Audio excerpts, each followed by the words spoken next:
So this past Sunday we took our youth group to the Rock and Worship Roadshow, and it was a good time. We had there was a lot of people there. 11,500 people attended this event. Great event.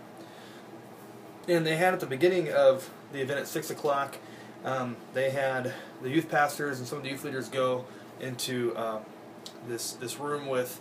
We got to meet the Mercy Me guitarist and got to share his heart with us. And as we came to sit down, there were these forms. We got this really cool CD from Grand Canyon University, which was really awesome.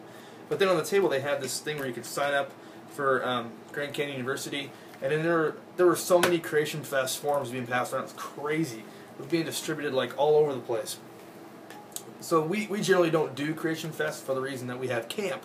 That's like the week before. So I don't generally promote Creation Fest. Not that it's not a great thing, but it's something that we don't spend a lot of time focusing on. So we were sitting there, and I was talking to my youth leader Greg, and I said, I just really enjoy taking our kids to camp because they get saturated with the Word of God for 5 days and practical daily living and how to apply biblical principles to their lives, to go back to their schools, their families, their towns. And this guy in front of me overheard me talking, and an older gentleman, he had the whole ZZ Top thing going, and he said that, for him, he thought Creation Fest was better than camp, which we all have our opinions, and agree to disagree type thing. And then a younger youth pastor was kind of sitting up in front of both of us, overheard us talking, and I want you to just understand my heart with this. You look around the nation, you look at youth groups, you look at churches that are struggling with their youth, and the attitude of like, I'm a youth pastor, but I'm a babysitter, and there's no intention behind my events. And anyway, I'm not coming down. I'm not trying to come down on guys like that, but just a quick reminder of the attitude that some of the guys have is this. And so this guy in front of us, this younger guy, he heard us talking, and this was his words. He goes, "Well, I like doing Creation Fest because I can take my kids to the event and then go sleep in my tent." Not saying Creation Fest is bad. Not saying it's bad. But you're a youth pastor, dude. God's called you to be a youth pastor to these kids, and that means shepherding these kids. It doesn't mean you go to an event and pawn them off. And I think some youth pastors today have that mentality, and we wonder why our youth groups are struggling. We wonder why we're not reaching as many kids. Well, when you have that attitude of, I just have this event to take my kids to so I can pawn them off to someone else, guys, that's not right.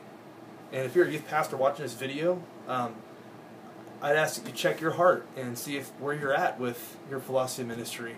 Are you having events and doing things just to hand your kids off to someone else? And with our camp that we do every summer, we're there with them all week long.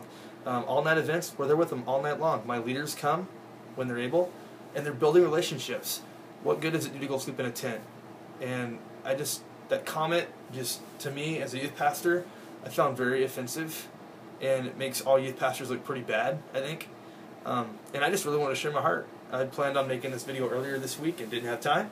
That wasn't like on the top of my list of things to do, but here we are towards the end of it, and I'm just sharing my heart and saying, you know what? If you're a parent watching this and you have a kid in our youth group, we're not like that here. We love your kids, and we love spending time with your kids, and I'm not going to take your kids somewhere just to drop them off and pawn them off. Our investment's in you, our investment's in your students, and anyway, that was my heart, and take it for what it is. But man, that was pretty eye-opening for me. So you can comment below. Not looking to have arguments, but you can comment below on what you might think and how God is moving in you through what I'm sharing. And I hope you all have a good day, good Thursday, and I'm going to get back to other stuff. So take care.